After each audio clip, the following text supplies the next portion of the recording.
Before we get started, make sure to subscribe to the channel and like this video. That way, you'll always stay connected to our stories and never miss the next adventure. The Galactic Survival Institute wasn't the kind of place you ended up by accident. No, no, no. You had to want to be there. Or, more accurately, you had to need the certification that came with surviving its programs. Spread across a massive orbital platform that hung like a metal wasp nest above the planet Tertius 9, the Institute trained representatives from species across known space in the fine art of not dying in horrible creative ways. And the species came. Oh, did they come. Crystalline beings who could shatter in low temperatures. Methane breathers who needed constant environmental monitoring. Six-limbed insectoids who viewed every challenge as a personal affront to their ancestral honor. The galaxy was full of species who'd managed to crawl their way to spaceflight despite their homeworld's best attempts to kill them, and they all wanted bragging rights from the most prestigious survival school in 15 sectors. The current cohort, Intake 92, was no different. 36 trainees from 19 different species, all crammed into environmentally controlled sections of the training complex, all desperately trying to prove they were the toughest, smartest, most survival-worthy beings in the room. Well, most of them were trying to prove that. The three humans were just trying to get through the day without anyone noticing them too much. Romy stood at the back of Simulation Chamber 5, arms crossed, watching the debriefing with the kind of detached interest that came from teaching the same course 8 times over. She was an instructor now, had been for 3 cycles, but she still remembered her own training days with the clarity of a recent scar. Mid-30s, built like someone who'd spent time in variable gravity, with dark hair pulled back in a braid that was more functional than fashionable. Her eyes tracked every trainee in the room, noting body language, stress indicators, overconfidence, especially overconfidence. That one killed people. At the front of the chamber, Instructor Felmos was conducting the post-simulation review, her 4 primary limbs gesturing enthusiastically while her secondary limbs manipulated the holographic display. The insectoid instructor's chitinous plating gleamed under the chamber lights, iridescent greens and golds that shifted as she moved. Her compound eyes could track every trainee simultaneously, which made her exceptional at her job and deeply unsettling to species with binocular vision. "Excellent performance today," Felmos chirped, her translator rendering her clicking vocalizations into Galactic Common. All 36 trainees survived the toxic atmosphere scenario. Fatality rate, 0. Injury rate, 12%, all minor. This cohort is performing above average. The chamber erupted in self-congratulation. Ormshika, a reptilian from one of the outer spiral worlds, raised his massive scaled head and bellowed his triumph to the ceiling. His species didn't have a concept of indoor voices, apparently, or humility. "This was nothing compared to the sulfur storms of my homeworld," Ormshika announced to anyone within earshot, which was everyone because he was essentially shouting. "I once survived 16 days in the Red Wastes with no equipment and only my wits. My clutchmates sang songs of my endurance for a full season." Other aliens chimed in, each trying to top the others. A methane breather described surviving a habitat breach. A trilateral being recounted a tale of escaping a predator with acid blood. The chamber devolved into a competition of one-upmanship that would have been funny if everyone weren't so deadly serious about it. Romy noticed what Felmos had noticed. 3 trainees weren't participating in the boasting session. Jack sat near the middle of the group, young and wiry, with the kind of nervous energy that suggested too much coffee and not enough sleep. He was maybe 22, 23 in standard years, with red hair that stuck up at odd angles and freckles that made him look even younger. He'd nodded politely when Felmos announced the success rate, offered a quiet, "good job" to the trainee next to him, and then shut up entirely. Nix occupied a seat closer to the back, within Romy's line of sight. Older than Jack by a good 15 standard years, built solid, with graying temples and the kind of weathered face that came from actual planetary survey work rather than simulations. His expression was carefully neutral, almost bored, but Romy could read the alertness in his posture. Guy was listening to everything, cataloging everything, saying nothing. The third human, Romy herself, maintained her instructor's silence because that was protocol. But she knew exactly why her fellow humans weren't joining the celebration. You didn't brag about surviving. That was how you ended up not surviving next time. Felmos let the congratulations continue for another minute before clicking her mandibles for attention. The chamber quieted, though Ormshika managed to get in one more declaration about his superior resilience before subsiding. "I have observed something interesting," Felmos said, her compound eyes glittering. "A pattern across multiple cohorts. Would the human trainees please stand?" Oh no. Romy kept her expression professionally blank, but internally she was groaning. She'd been on the receiving end of this kind of attention before. Never good. Jack and Nix rose from their seats with visible reluctance. Every eye in the chamber turned toward them, which made Jack look like he wanted to sink through the floor and made Nix's jaw tighten slightly. "I have instructed humans in previous cohorts," Felmos continued, her tone genuinely curious rather than accusatory, "and I have noted a consistent behavior.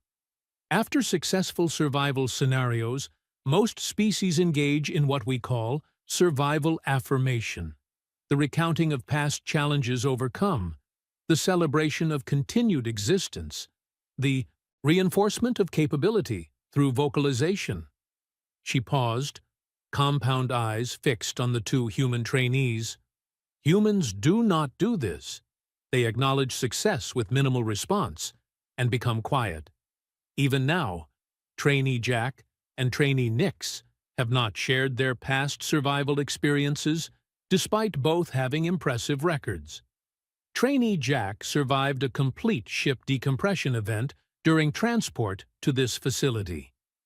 Trainee Nix has 16 years of planetary survey experience in hazardous environments. Yet neither has mentioned these achievements. The silence that followed was the uncomfortable kind, where everyone was suddenly very aware of social dynamics. Jack shifted his weight, looking profoundly unhappy with the attention.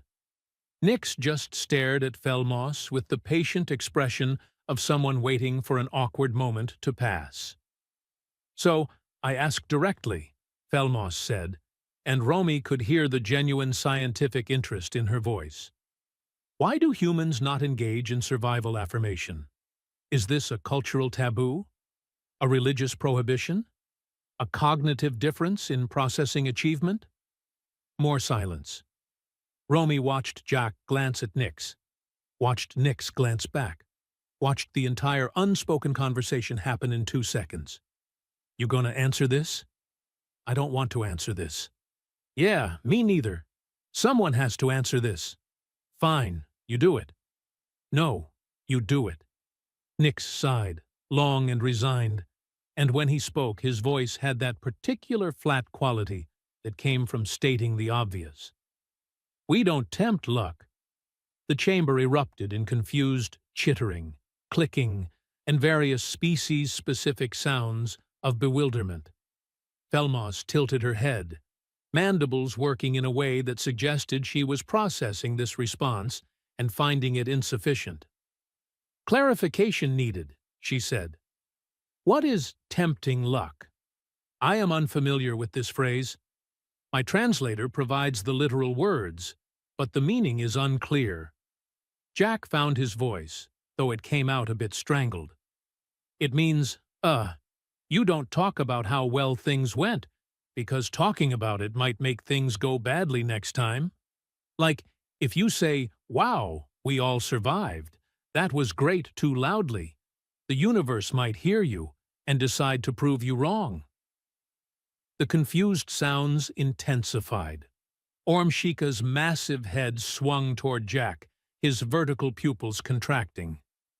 The universe does not hear individual vocalizations. This is not scientifically possible. Yeah, we know, Nick said, deadpan. Doesn't matter. You still don't do it. Romy decided to step in before this went completely sideways. She moved forward, instructor authority radiating from her posture, and the chamber quieted again. It's called jinxing in human culture. Multiple human cultures, actually. The belief that speaking confidently about survival or safety can attract disaster. We have phrases for it. Don't tempt fate, knock on wood. Don't count your chickens before they hatch. But this is superstition, another alien trainee interjected. Anaidide trilateral being whose name Romy couldn't pronounce even with a translator.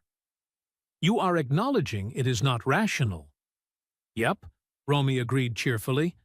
Completely irrational. We do it anyway. Felmos's antennae quivered with what might have been fascination. Instructor Romy, you are an educated being. You have advanced degrees in xenobiology and survival systems. You understand probability and causation. Yet you also subscribe to this belief? Romy smiled, and it wasn't entirely friendly.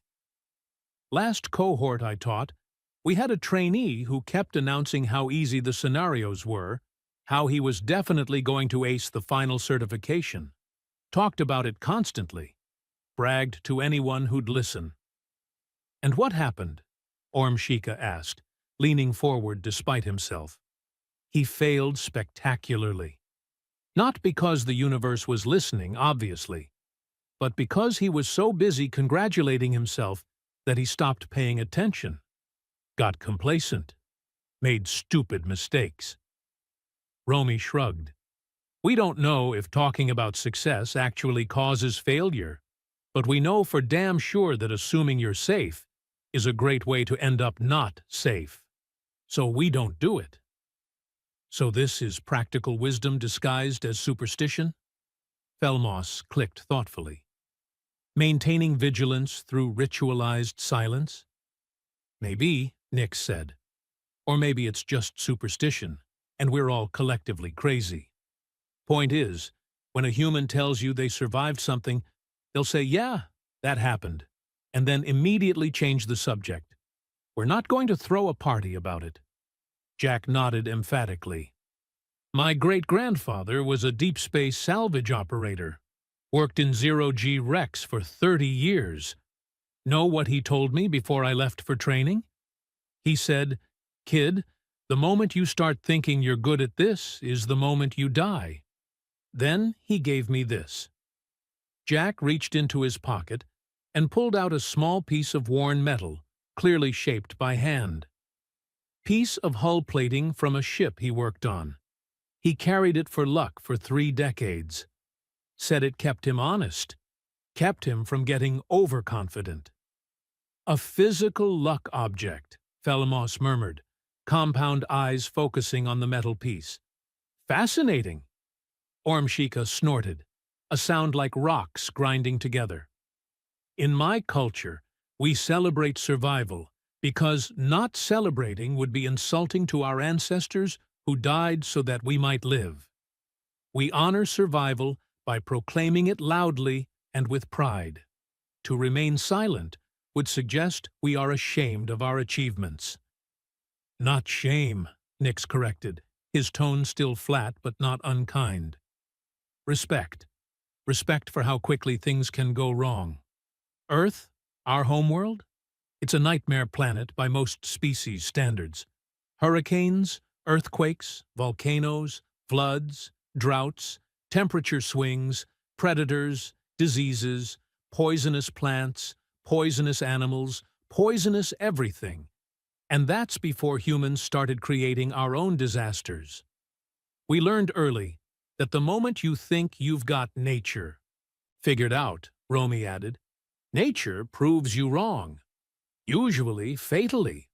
So we developed cultural practices to remind ourselves, stay alert, stay humble, don't assume the danger is over. Felmoss's mandibles clicked in a pattern that suggested deep thought. Her secondary limbs manipulated the holographic display, pulling up data. I am accessing records from previous human cohorts. The pattern is consistent. Human survival rates in training scenarios are above average. Human injury rates are below average. Human fatality rates across 15 years of Institute records. 0. The chamber went very quiet at that. 0, Felmoss repeated. No human trainee has ever died in a survival scenario at this institute. Given that fatality rates for other species range from 0.03% to 0.2%, this is statistically significant. Ormshika's eyes narrowed. Coincidence, or your scenarios are too easy for their physiology. Our scenarios are calibrated for each species, Felmoss said, a bit of edge creeping into her translated voice. Humans face challenges as difficult as any other trainee, yet they consistently survive. Perhaps their superstition is more than mere cultural oddity. Perhaps it represents a survival strategy that other species have not developed. Or, another alien trainee spoke up, a floating gas being whose name was just a series of whistles. Perhaps humans are simply fortunate, and they attribute their fortune to ritual rather than recognizing it as chance. Romy could see where this was going, and she didn't like it. The last thing she needed was her trainees either adopting human superstitions wholesale or, worse, deciding to actively challenge them to prove they were nonsense. Look, she said, using her instructor voice to cut through the growing debate. You don't have to understand human cultural practices. You don't have to adopt them. But you do have to respect that different species approach survival differently. We're here to learn from each other, not to prove whose culture is superior. Agreed, Felmoss said, though her antennae still quivered with interest. However, I propose an informal experiment. Our next survival scenario is scheduled for 3 days from now. A multi-stage challenge on simulated ice moon conditions. I am curious to observe how different cultural approaches to survival affirmation affect performance. Oh, that was a terrible idea. Romy opened her mouth to object, but Ormshika beat her to speaking. I accept this challenge, the massive reptilian announced, rising to his full height. I will demonstrate that confidence and pride in one's abilities does not invite disaster. I will proclaim my certain success now. I will complete the next scenario with the highest performance rating. I will overcome every challenge. I will prove that superstition has no bearing on survival outcomes. Every human in the room winced simultaneously. Don't do that, Jack said, genuine concern in his voice. Why not? Ormshika challenged. Because your universe will become angry at me? Because you're setting yourself up for failure, Nick said bluntly. You're putting pressure on yourself to be perfect, which means you'll be thinking about maintaining your perfect performance instead of thinking about the actual survival challenges in front of you. I am capable of both strategic thinking and confidence, Ormshika insisted. I will succeed, and I will do so while openly celebrating my abilities. You will see that human superstition is merely fear masquerading as wisdom. The other trainees were watching with rapt attention now, sensing drama.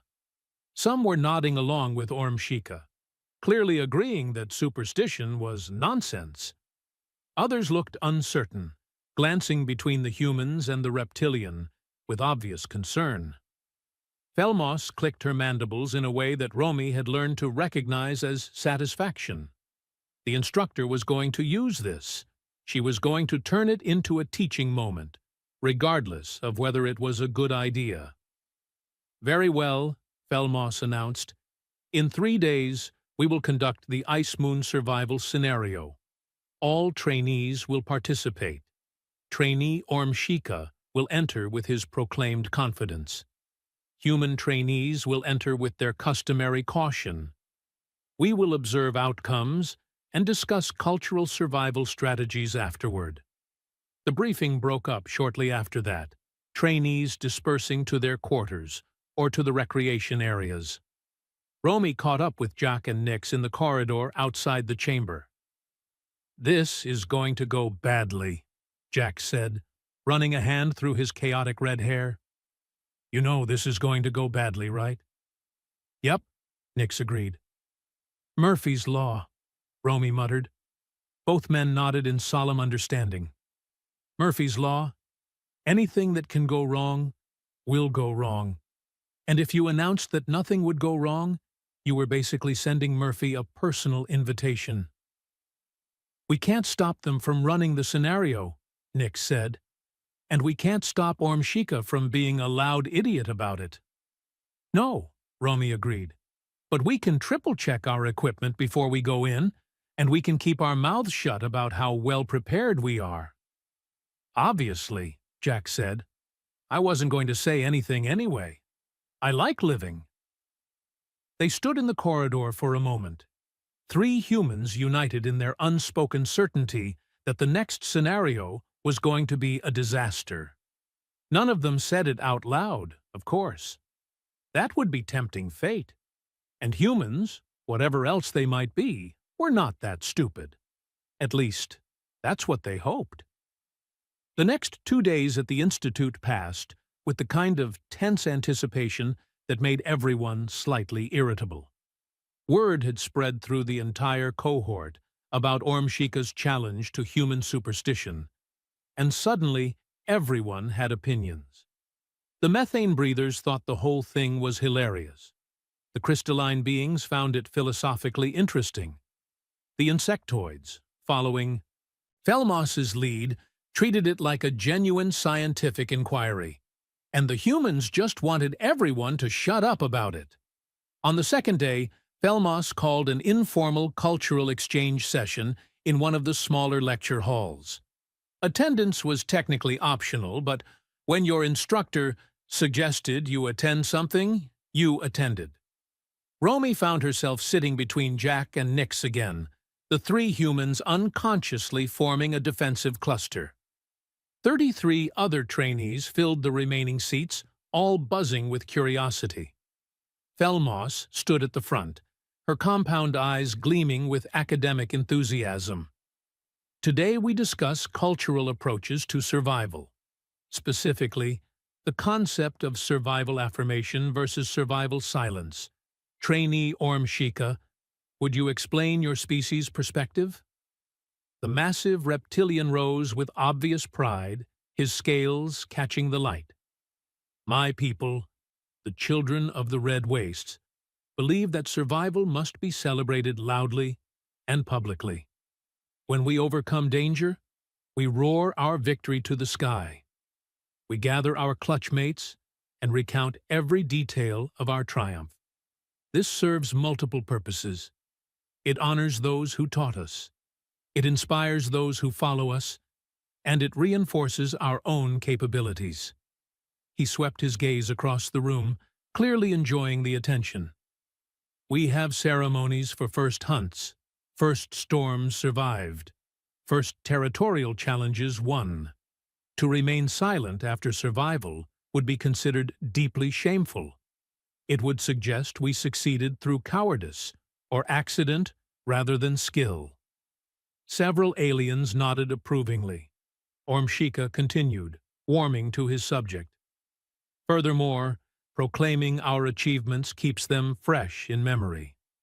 When we face the next challenge, we remember, I have survived before, I can survive again." This is not arrogance. This is practical psychological reinforcement. Thank you, trainee Ormshika, Felmoss said. Now, trainee Nix, would you provide the human counter-perspective? Nix sighed like a man being asked to explain water to fish. He stood slowly, hands in his pockets, expression unchanged. Humans have a lot of sayings about this stuff, he began, his voice carrying that same flat quality. Don't jinx it. Knock on wood. Don't count your chickens. Don't say the Q word. Q word? Someone asked. Quiet, Jack supplied. If you're in a dangerous job and someone says, wow, it's been a quiet shift, everything immediately goes to chaos. Medical personnel, emergency responders, security officers, they all know this. You never ever say the shift is quiet. But shifts being quiet or not quiet is random, a trilateral trainee protested. Vocalizing about it cannot affect outcomes. Probably not, Nix agreed. But we have centuries of anecdotal evidence that saying things are going well makes things go badly. So, we don't risk it. Romy stood, adding her perspective. It's not just about supernatural belief. It's about maintaining a specific mindset. When you celebrate survival, you're focusing on what's behind you. When you stay quiet about it, you're staying focused on what might be ahead. You're keeping yourself in a state of readiness. We also have the concept of hubris, Jack added, still fidgeting with his great-grandfather's luck charm. Ancient human stories are full of people who bragged about their invincibility right before getting destroyed. It's a recurring theme across cultures. The moment you think you are untouchable, something touches you. Hard. Ormshika snorted. Stories are not data. No, Romy agreed, but stories shape behavior, and behavior affects survival rates. The data instructor Felmoss showed yesterday was real. 0 human fatalities in Institute history. Maybe that's because we're cautious. Maybe it's because we don't celebrate until we're actually safe. Maybe it's just statistical variance. But it's working for us. So you admit you cannot prove your superstition has value, Ormshika pressed. Completely admit it, Nix said. Don't care. Still not going to brag about survival. Felmoss's mandibles clicked thoughtfully. What I find most interesting is that humans acknowledge their practices may be irrational, yet maintain them anyway. This suggests deep cultural programming. Or pattern recognition, Romy countered. Humans who bragged about safety tended to die more often.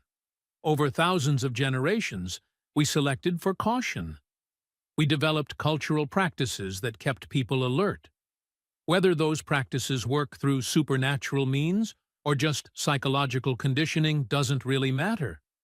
The outcome is the same. We stay alive. A floating gas being whistled a question that the translator rendered as, "What happens when humans do feel genuinely safe?" The 3 humans exchanged glances. "We wait for the other shoe to drop," Jack said. "Other shoe?" Felmoss asked. "It means waiting for the next bad thing," Romy explained. "Humans are really, really bad at believing things are genuinely okay. We're always anticipating the next disaster." "That sounds exhausting," someone commented. "It is," all 3 humans said simultaneously. "But it keeps us breathing," Nix added. Ormshika rose again, his presence commanding attention. "Tomorrow, we will see whose philosophy is superior. I will succeed through confidence and skill. I will proclaim my success before, during, and after the scenario. And when I emerge victorious, perhaps humans will learn that fear is not wisdom." "It's not fear," Romy said quietly. "It's respect. Respect for entropy, respect for chaos, respect for the fact that the universe doesn't care about your plans. The universe does not care about your silences either," Ormshika retorted. True, Nix agreed, but at least our silence doesn't paint a target on our backs. The session ended without resolution, both sides firmly entrenched in their positions. As trainees filed out, Romy heard fragments of conversation, some agreeing with Ormshika's logic, others suddenly hesitant about the upcoming scenario, a few attempting to understand the human perspective and failing. Felmos approached the three humans as they headed for the exit. I am genuinely curious about tomorrow's outcome, she said, her antennae quivering. Not to prove anyone wrong, but to understand survival psychology better. Just make sure your safety protocols are solid, Romy said, meeting the instructor's compound gaze. Because, if we're right about jinxing things, tomorrow is going to be interesting. All safety systems are thoroughly maintained, Felmos assured her. Nothing can go truly wrong in a simulation. All three humans heard it, the phrase that cursed everything. Nothing can go wrong, Jack repeated quietly, horror in his voice. Felmos tilted her head. Is there a problem? You just jinxed the whole scenario, Nix said flatly. I do not believe in... Doesn't matter what you believe, Romy interrupted. You just told the universe nothing can go wrong. Now, something absolutely will. Felmos's mandibles clicked in what might have been amusement. I assure you, our systems are foolproof. The humans walked away without responding, their silence speaking volumes. Behind them, Felmos watched them go, her academic fascination growing. Tomorrow would be illuminating, one way or another, though perhaps not in the way she expected. The morning of the ice moon scenario arrived with the kind of crisp artificial dawn that the Institute's environmental systems produced with mechanical precision. 36 trainees assembled in the staging area adjacent to Simulation Chamber 3, the largest facility in the complex. Ormshika was already holding court when the humans arrived, his booming voice echoing off the metal walls. Today, I demonstrate the superiority of confidence, he announced to a cluster of admirers. I will navigate every challenge with perfect execution. My performance will be flawless. The instructors will have no choice but to award me the highest rating in cohort history. Romy felt her left eye twitch. Jack looked like he might be physically ill. Nix just checked his equipment with methodical focus, ignoring the reptilian's proclamations entirely. Is he trying to fail? Jack whispered. Starting to think so, Romy muttered back. Felmos appeared at the front of the staging area, flanked by two other instructors whose species Romy couldn't immediately identify. The insectoid's compound eyes swept the gathered trainees with obvious satisfaction. Today's scenario is multi-level survival challenge, she announced. You will be inserted onto a simulated ice moon with seismic instability.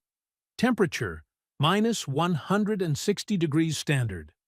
Atmosphere, trace methane and ammonia, not breathable for most species. Your task, reach 3 checkpoint stations, collect data modules from each, and proceed to the extraction point. Time limit, 6 hours, standard. She paused. Mandibles. Clicking. Environmental suits are mandatory. Communications will be limited to short range only. Seismic activity will be randomized, but predictable through proper sensor analysis. This is an individual challenge, not team-based, though you may assist other trainees if you encounter them. The holographic display behind her showed the terrain. Jagged ice formations, crevasses, unstable plains, and the 3 checkpoints marked in glowing blue. Equipment check in 10 minutes, Felmos continued. Insertion begins in 30. Are there questions? Will there be any surprises beyond what you've described? A methane breather asked. All scenarios contain minor variables, Felmos replied. But the core parameters are as stated.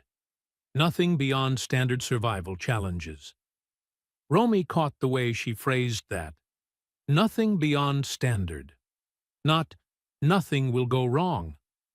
The instructor had learned something from their conversation, at least. Trainees dispersed to collect their gear. The humans moved together to their assigned equipment lockers, running through checks with practiced efficiency. Suit integrity, Nick said, testing seals. Check, Jack responded, doing the same. Oxygen reserves. Check. 6 hours plus 2-hour emergency reserve. Thermal regulation. Check. System nominal. Communications. Check. Short-range functional. Sensors and navigation. Check, check, and check. They went through the entire list twice, then went through it a third time because that's what you did. You checked everything, then you checked it again, then you checked it one more time, because equipment failure wasn't about bad luck. It was about insufficient preparation. Across the staging area, Ormshika was gesturing grandly, while other trainees checked his equipment for him. He was still talking, still proclaiming his inevitable success, still painting that metaphorical target on his back that humans instinctively avoided. 10 credits says he makes it halfway before something goes wrong, Jack murmured. Not taking that bet, Nix replied. Too easy. No gambling about safety, Romy reminded them automatically. Also, jinxing. Both men nodded, properly chastised. Insertion proceeded in groups of 6. The humans ended up in different groups, which was probably intentional on Felmos's part. Scientific observation required distribution of variables, after all. Romy went in the second group. The transition from the comfortable staging area to the brutal simulated environment was instantaneous and visceral. Even through the environmental suit, she could feel the cold trying to reach her, could hear the wind howling across the ice plains, could see the distant terrain rippling slightly with minor seismic activity. Beautiful in a hostile sort of way. She checked her navigation display, marked the location of checkpoint 1, and started moving. No rush, no heroics, just steady progress with constant environmental awareness. Check the ice before putting weight on it. Watch for crevasse shadows. Monitor seismic sensors for activity spikes. Stay warm, stay alert, stay alive. The first checkpoint was uneventful. She collected the data module, logged her arrival time, and moved toward checkpoint 2. Passed another trainee along the way, one of the insectoids, who waved a manipulator limb in greeting. They didn't stop to chat. This was an individual challenge, and besides, talking wasted oxygen. Halfway to checkpoint 2, Romy's communication system crackled to life. Performing magnificently, Ormshika's voice boomed across the channel. Already collected 2 modules. My navigation is perfect. My timing is flawless. This scenario cannot challenge me. Every human monitoring that channel probably just groaned in unison. Romy reached checkpoint 2 without incident, though she'd had to navigate around a crevasse field that required careful attention. Collected the second data module, checked her oxygen levels, still good, 4 hours remaining, and plotted her route to checkpoint 3. That's when Ormshika's voice came back, even more triumphant. Final checkpoint acquired. All 3 modules collected in record time. I am proceeding to extraction with 90 minutes to spare. My performance is absolutely... The communication cut off. Not gradually, not with static, just gone. Romy stopped moving, every instinct suddenly screaming. That wasn't a normal communication failure. That was a system-wide interruption. Her display flickered. Then the ground beneath her feet shifted. Not the minor tremors she'd been experiencing throughout the scenario. This was different. This was wrong. The seismic sensors weren't showing normal randomized activity anymore. They were showing cascading failures across the entire simulation grid. "Oh, you have got to be kidding me," Romy said to the empty ice plains. Her communication system crackled back to life, but instead of trainee chatter, she heard Felmos's voice, tight with tension. "All trainees, this is Control. We are experiencing technical difficulties with the simulation parameters. Remain calm. Continue to extraction points. Emergency shutdown is being attempted." The communication died again. Romy stood on the ice moon that wasn't really an ice moon, in a simulation that was no longer simulating correctly, and thought about every human who'd ever said, "Nothing can go wrong," right before everything went wrong. Felmos had said the systems were foolproof. Ormshika had proclaimed his inevitable success. The universe, it seemed, had been listening after all. Not because of supernatural forces or cosmic revenge, but because hubris and complacency created blind spots, and blind spots killed people. Romy checked her navigation, noted that checkpoint 3 was now showing error readings, and made a command decision. Forget the final checkpoint. Head for extraction. Help anyone she encountered along the way. Get everyone out before this scenario went from technical difficulties to actual emergency. She started running, as much as you could run on unstable ice in an environmental suit, and tried very hard not to think about the phrase that was echoing in her head. "We told you so." Though she'd never say it out loud. That would be tempting fate. And they weren't out yet. Outside the simulation chamber, Felmos was having what humans might call a very bad day. The control room had descended into controlled chaos. 3 instructors and 2 technicians working frantically at interfaces that were responding with all the cooperation of a hostile AI, which, given that the simulation systems were supposedly incapable of hostility, was deeply concerning. "Manual override is not responding," one technician reported, their vocalization translator rendering panic in flat monotone. "The system has locked us out of primary controls." "Secondary shutdown?" Felmos demanded. "Also locked. The simulation parameters are no longer following programmed limits. Temperature is dropping below safety thresholds. Seismic activity has increased beyond acceptable training levels." Felmos's mandibles clicked rapidly, a stress response she couldn't suppress. On the monitoring displays, she could see all 36 trainees scattered across the simulated ice moon. Most were still moving toward their objectives, unaware that what had been a challenging but safe scenario was rapidly becoming genuinely dangerous. "How is this possible?" she said, not really expecting an answer. "These systems have redundancies, fail-safes, independent verification protocols." "Unknown," the technician said. "But whatever is happening, it started approximately 3 minutes ago. Right after." They didn't finish, but Felmos knew. Right after Ormshika had proclaimed his perfect performance. Right after he'd announced his flawless success over an open channel. She didn't believe in human superstition. She didn't. But the timing was remarkable. "Get emergency extraction ready," she ordered. "If we cannot shut down the scenario safely, we pull everyone out manually. And find out what is causing this malfunction." On the displays, she watched the humans. All 3 had stopped moving toward checkpoints and were now converging toward the extraction point. They'd recognized something was wrong faster than the other trainees, faster than the instructors had managed to communicate the problem. Pattern recognition, Felmos thought. They were always anticipating disaster. Inside the simulation, Romy had covered half the distance to extraction when she spotted another trainee.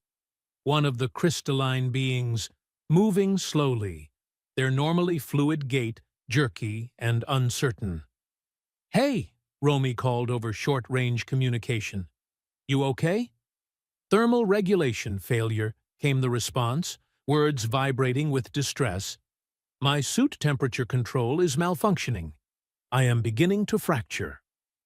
Crystalline beings could survive cold, but rapid temperature changes caused structural damage. Romy changed course immediately, reaching the trainee in under a minute. Okay, let me look." She ran a quick diagnostic on the other being's suit. The system was completely offline, not just malfunctioning, but dead. "Your backup systems?"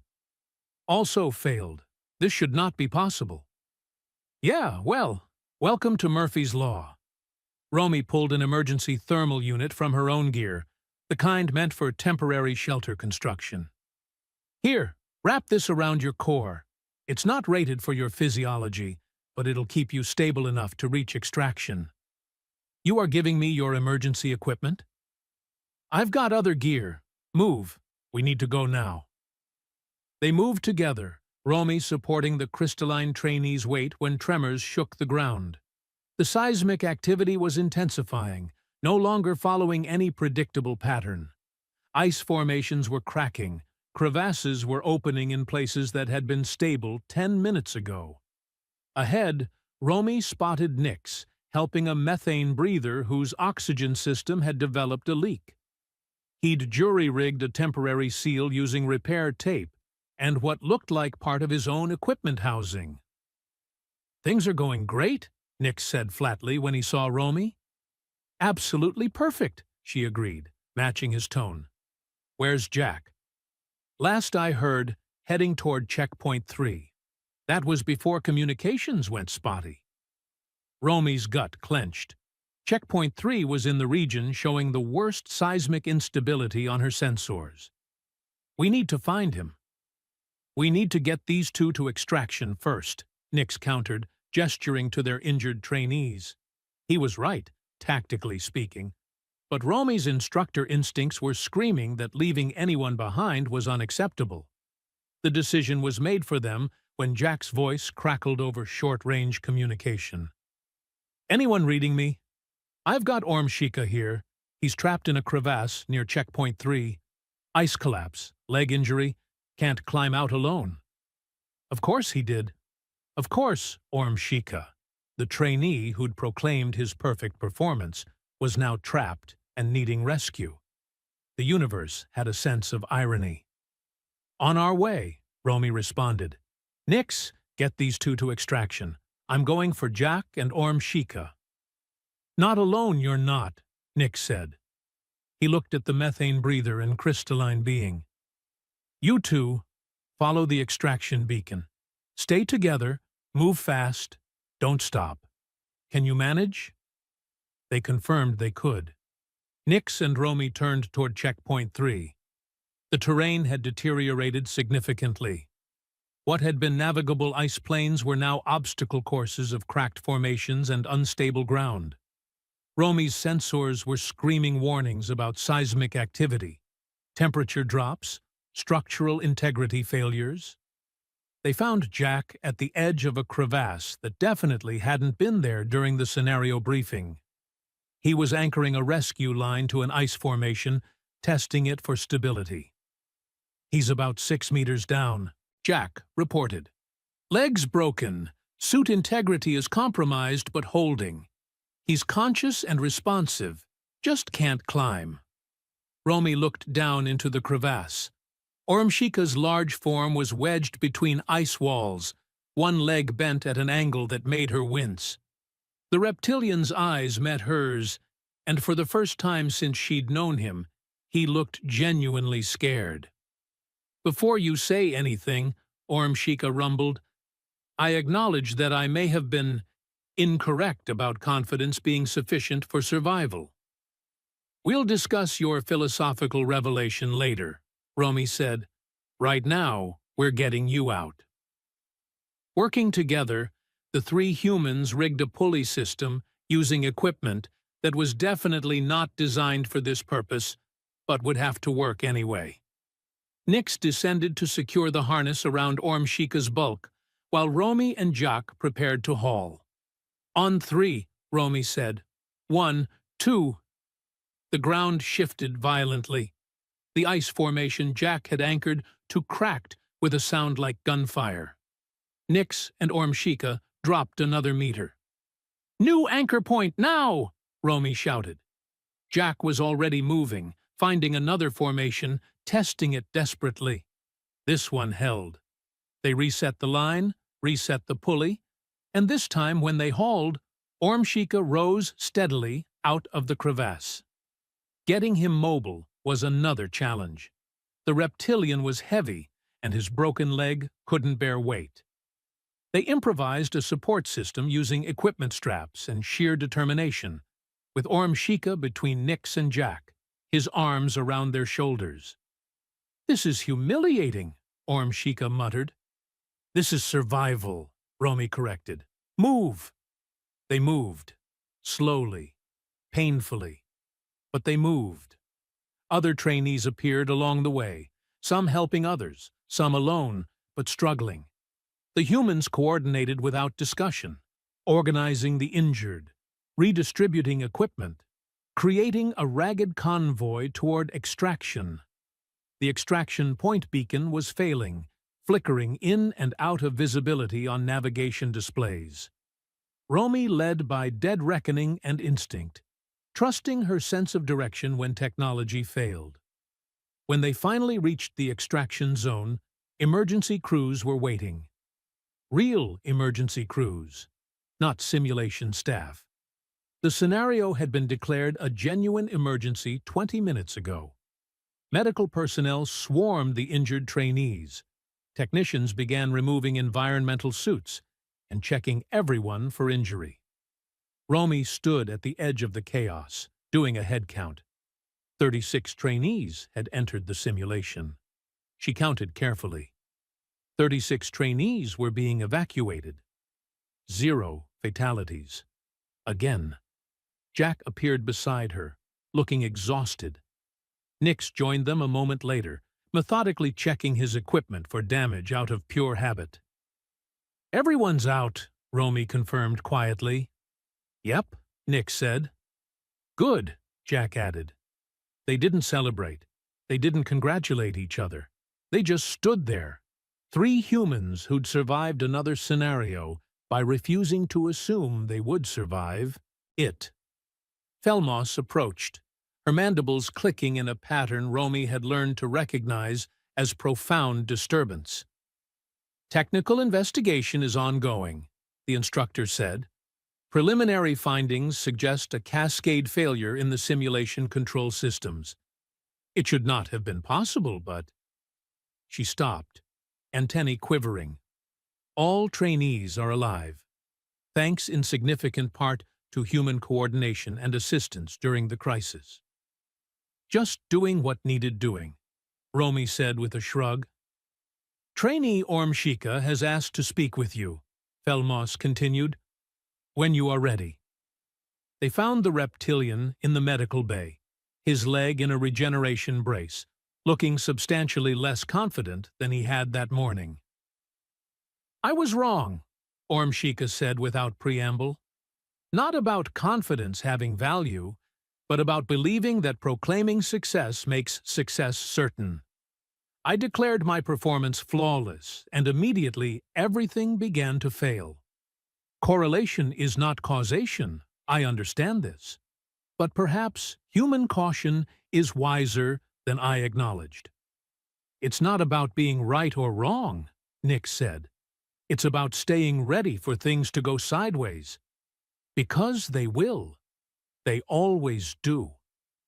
We don't know if talking about success actually causes failure," Romy added. "But we know that thinking you've already won means you stop trying to win. That's what kills people." Ormshika was quiet for a long moment. Then, "I was going to thank you for saving my life, but I will not say that you definitely saved it, because that would be tempting fate, yes?" All 3 humans smiled. "You're learning," Jack said. Later, Much later, after debriefing and medical checks and equipment inventory, the three humans found themselves back in their quarters. Romy sat on her bunk, finally allowing herself to feel the exhaustion. "That was bad," Jack said. "Yep," Nix agreed. "Could have been worse," Romy added. They were quiet for a moment, not saying what they were all thinking. That everyone survived, that they'd gotten through it, that they'd done well. They didn't say it because saying it would be tempting fate for next time. And there was always a next time. Finally, Nix spoke, his voice carrying that familiar deadpan quality. "So, same time, next scenario?" "Obviously," Romy said. "Wouldn't miss it," Jack added, pulling out his great-grandfather's luck charm and rubbing it once for good measure. Outside, the Institute continued its perpetual operation, training species from across the galaxy in the art of survival. Some would learn through confidence and celebration. Some would learn through caution and silence. The humans would continue doing what humans did, expecting disaster, preparing for disaster, and somehow managing to survive disaster through sheer stubborn refusal to assume they were safe. The instructors never did get humans to brag about survival, and after that day, some of the other species stopped bragging too. Just in case? Because maybe superstition was nonsense. But maybe, just maybe, a little caution never hurt anyone. Though they'd never say that for certain. That would be tempting fate.